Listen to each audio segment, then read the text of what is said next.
Hello guys, welcome back, and we're going to start from where we stopped in the previous video, which was texturing this. So if you followed along, you should get this exact same result. I added the link to the download link in the description below on the previous video, so go check that out if you wanted to follow along, if you just came across this video by chance. So check the part 1 and let's get started. So before going to marmoset, we need to export the textures. Oops. So we just go to file, export textures. Make sure your output template is on PBR meta roughness, which is PBR meta roughness. Then you choose where you want to save this file. I already did that, so let's jump to marmoset. So marmoset, we have this canvas here, this marmoset 4, and what I like to do is just go to classic. I like the classic view, and I just like walking this way. And we have to bring our model, and let me see,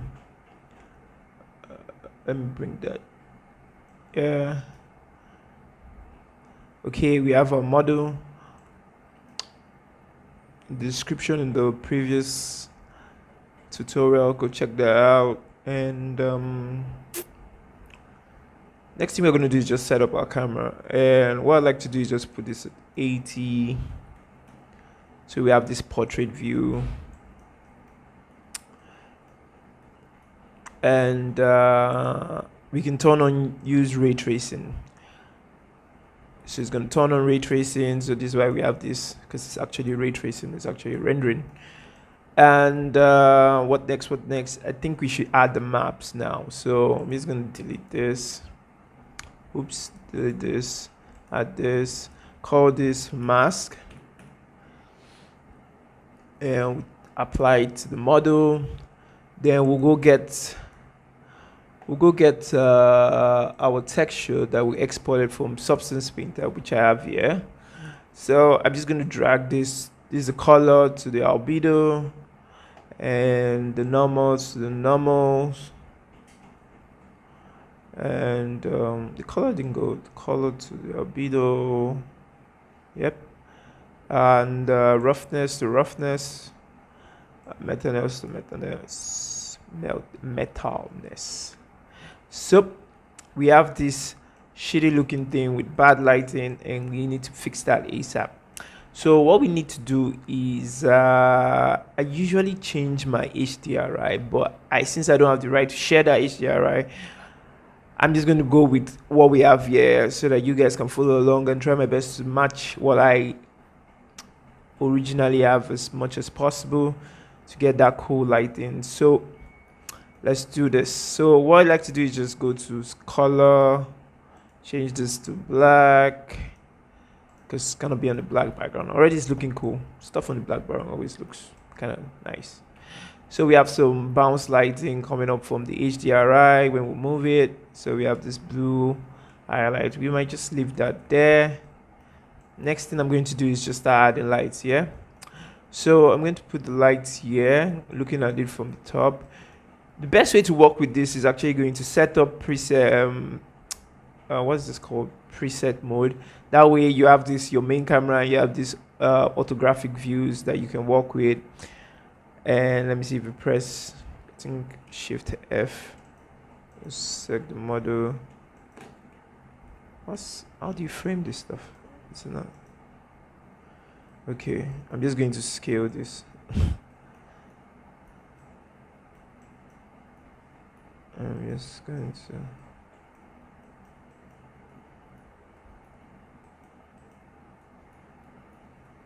Anyways, you can work like this, like you can add lights here and control it, and maybe like use this as your main original view. But I don't like working, I prefer just working with one view. So I'm just going to go back to the classic mode.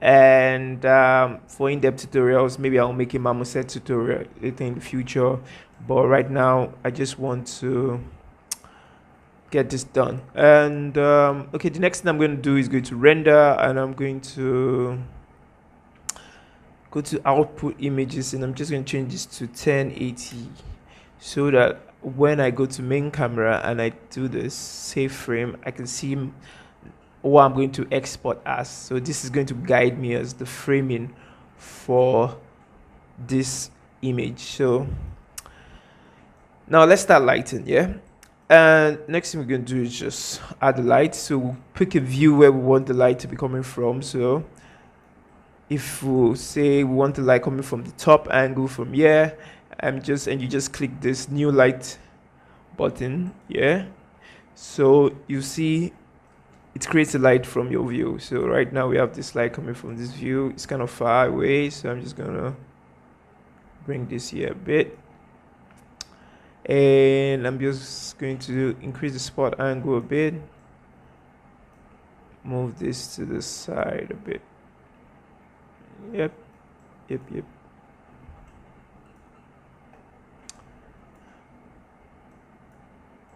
Oops. So we have that. Increase the brightness. Maybe just bring it this way. In short, you know what? I'm just going to angle this up from here because I'm doing a 3-point lighting setup, but I just want the light coming from here as the key light. The HDRI is the fill light, so that's just filling. So if we off this, we can see without lighting. So the HDRI is filling this light and is even helping us with the rim light from the back here. So turn on this light back, and we can see that we can increase the brightness a bit. So our image is already getting there. So next thing we're gonna do is add a rim light from the top here, just from this angle here, just to, you know, exactly like separate this stuff from the background. The HDRI is already doing that, but it's not high enough, so I just want to do mine. Just want to give it mine, and I'm just gonna click this, take down the spot angle a bit, see how it looks. Bring this down. This is just how I work, guys. I'm just showing you the way I work. Might be better ways on doing this. All those gurus out there, I'm just showing you my style. And let me just increase the brightness. So now we have a better rim lighting over there. So let me see. This is how I want to frame this model. I want to frame it like this. So we have these rim lights here doing this job. Can even increase it more so that we have this harsh lighting. And what again? So next thing, I think we're going to rim. I just want to rim this on a little bit more. So I'm just gonna add another light from this angle, and I'm going to like tone this down a bit, bring this in, bring this down a bit.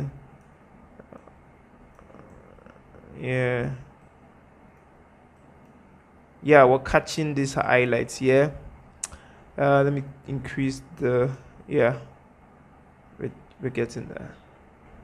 Okay, increase the brightness, make it softer a bit because I don't like this really harsh shadows here. Just to make your light soft, you just increase these. Yeah, now we have a better shadow there. So let's see if we can place this better.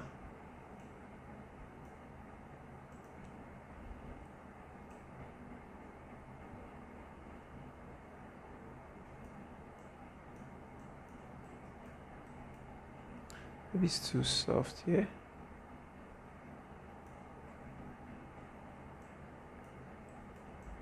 The thing about lighting is that sometimes you just have to really tweak the position of your lights so you actually get what you want.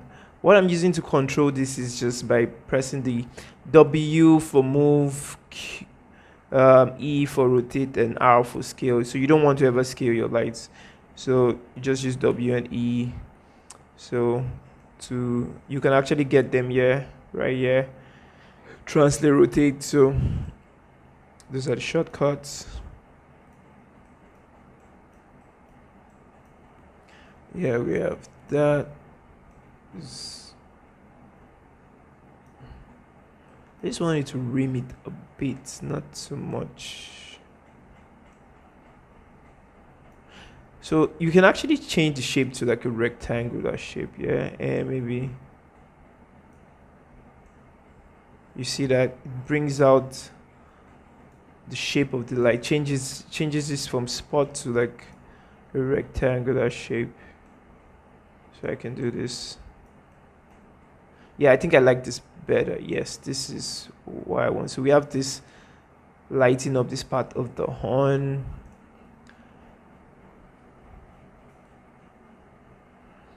And yeah, this is pretty cool. So we need more contrast to this image. We have 3 lights. We have the key light. We have the key light, which is this. We have the rim light, and we have the back lighting here. And that's all the lighting we need. So we need to make this more contrasty. And usually you do this in Photoshop. You still have to do some Photoshop stuff, but I like to do some of my work here in marmoset. So I'll just go to camera. First of all, I'm going to go to the sky, and I'm just going to take the brightness down. The fill lighting is, I think, is too much, so you can have this contrasty feel. We don't want it to fill up all those places, so we can have this moody mask thingy.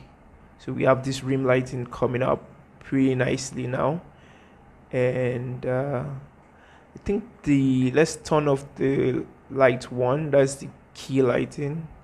So it's giving us some weird hard shadows here, and I don't like that. So what I'm going to do is I'm just going to go to diameter, and I'm just going to soften those shadows up. So we have these nice soft shadows. Really cool. Now what we're going to do is just do some post effect, and that is going to sharpen and just make it a bit sharp, just sharpen this image so you can just pop. And I'm going to take the size of the bloom. So we want these highlights to glow a bit, so it just gives that nice effect. So I'm just gonna do that so we start seeing those glows.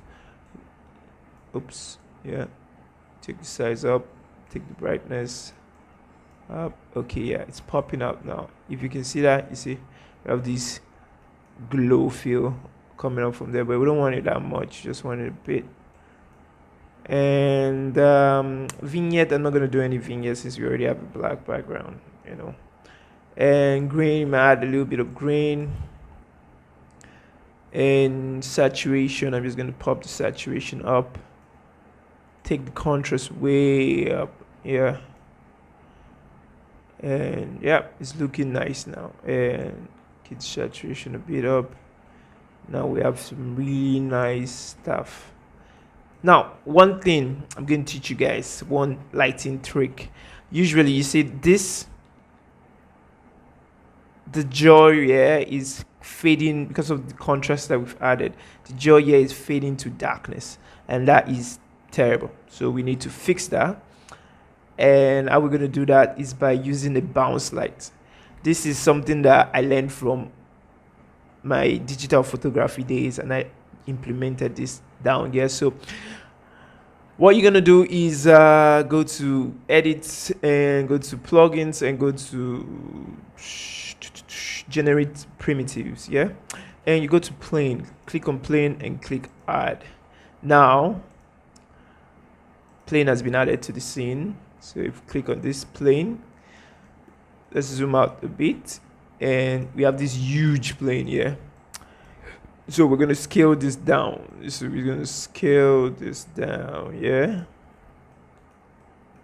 You could just easily just put the light below and face it down there, but I just want to show you guys this lighting technique, which can really help you, bounce some light. So those lights that you see will now bounce up. So since the default textures that comes with any primitive that you bring to marmoset is going to be this default image, which is pretty white, you can actually add your own. You can just create this new material, and I can call it bounce. Yeah. And we can drag this bounce down here, and we can now play with the light. So you can see now this is white light, so we can like say I want red light. Whoa, look at that, it looks more dramatic now. So you can just by just putting this board here, and that's the power of ray tracing. Yeah, because that's this GI thing going on, global illumination, and it is just bouncing light everywhere. So, and which gives this realistic feel to your model, to your renders. So now we have this red light, but we don't want that. So we want something a bit darker. Yeah, we just don't want this to just fade to the background. So we can just tilt it a bit. Yeah. Ooh. Yeah, move it back just a bit. So let's go to our view that we had before. So want something like this. Yeah, we're not seeing this, but on the off chance that you're seeing this, let's click on the plane, or you're seeing this in your render, you don't want to see it. Maybe, for example, your background is white. Oh no. Let me use red, for example. Whoa, I can still see it, which is amazing. Usually you're supposed to see it. I think is because callback facing is off, is on. So because callback facing was on, so the back of the mesh won't be showing. So that's why. So just in case, maybe you should always turn this off. I don't know, I usually just turn it off. So just in case you're seeing this and you don't want to see this, let me put this back to gray. You know what, let's turn this bounce color to a bit brighter color. Yeah, I think this works. Just if you don't want to see this, you can actually just say invisible to camera, and like that, it's gone. So now we have this. Now we're gonna go to sky, and we're gonna turn the brightness down, turn this back to black. We need that contrasty feel. So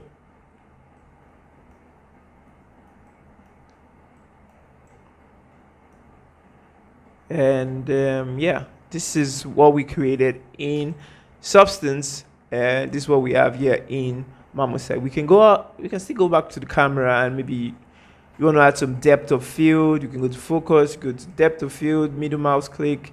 Now we have this cool depth of field. We can increase the bokeh size effect, and we have this cool shot, you know. So the camera is like it's blurry here, which I kind of like though. So and we can change this from circle to maybe like an octagon 8 size kind of stuff. Yeah, and this looks really nice, and it's just amazing how you can get this real quick and see your result in real time. And just increase this a bit, maybe take down this a bit, and we can increase the exposure, we can increase the contrast even more, and just increase the exposure a bit more. So now we have this really nice cool stuff. You can add some music to this. When we speaking of which, I actually wanted to teach you guys how to do some video, which we are going to do right now. Let's increase the sharpness a bit more. Sharpness a bit more. Now this is some really cool mask right here, floating, and we need to just add some animation and export that. So we can just export this as an image. We can just go to render and export this like this. And to get like maybe better bounce, like it's looking perfect like this, you can actually just increase your samples. I like increasing my samples to like 1,000. Maybe increase your ray pixels to 16 or 4. But when you start going to 16, it gets really expensive. I'm using like a 3060 RTX card, and I can increase my bounce to like 3. So it really does really more like GI stuff, and it can start rendering. Right now it's rendering, but it's still real time, and you can still really see your effect right now. If you look below now, it's rendering now. It's kind of slow because I've increased all those samples, raise per pixel, if I bite my tongue, and bounces to 3. Now we're getting like really nice renders, but you don't really need to go this far. You can just maybe put it at 4, and maybe leave the bouncer at samples at this, and maybe, yeah, you can leave this at that. And you see this denoise CPU, the denoising strength is like this high. You take this to like this, because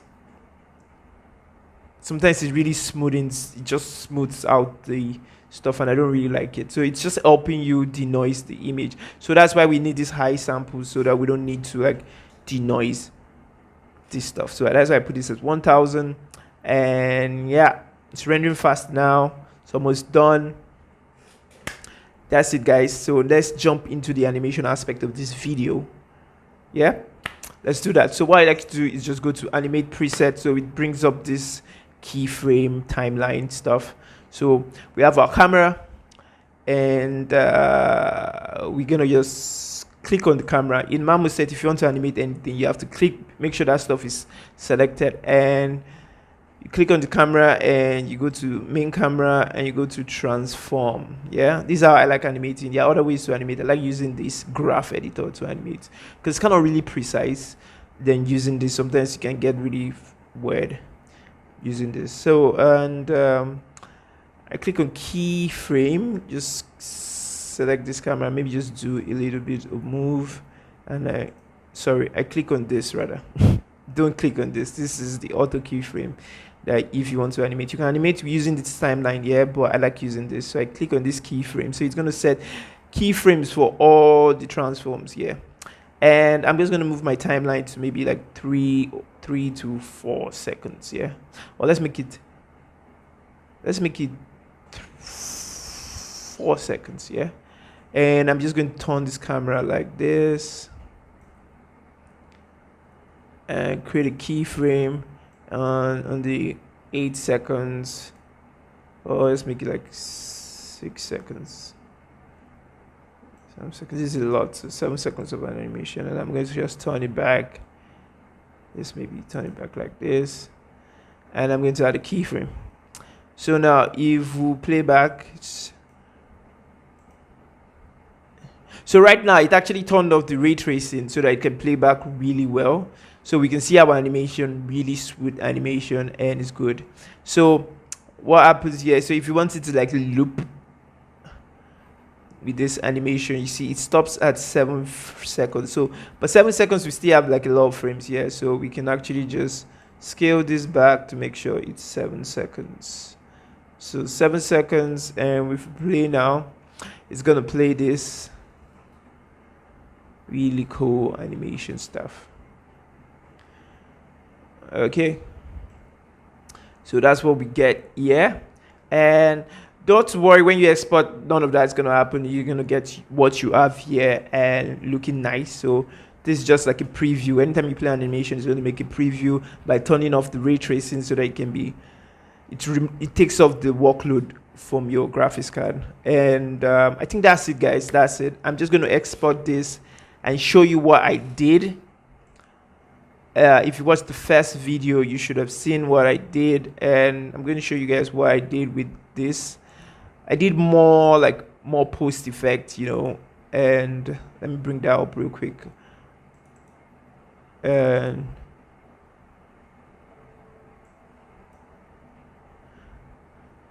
this is what I did with what I did with it. I did more post effect in After Effects, and hope you guys enjoyed this tutorial. Thank you guys so much, and for watching. And if you enjoy what you just saw and you think you you liked it, just smash the like button, subscribe, and turn on the notifications, so because I'm gonna bring in more tutorials in the future. So thank you guys, have a nice day, and peace.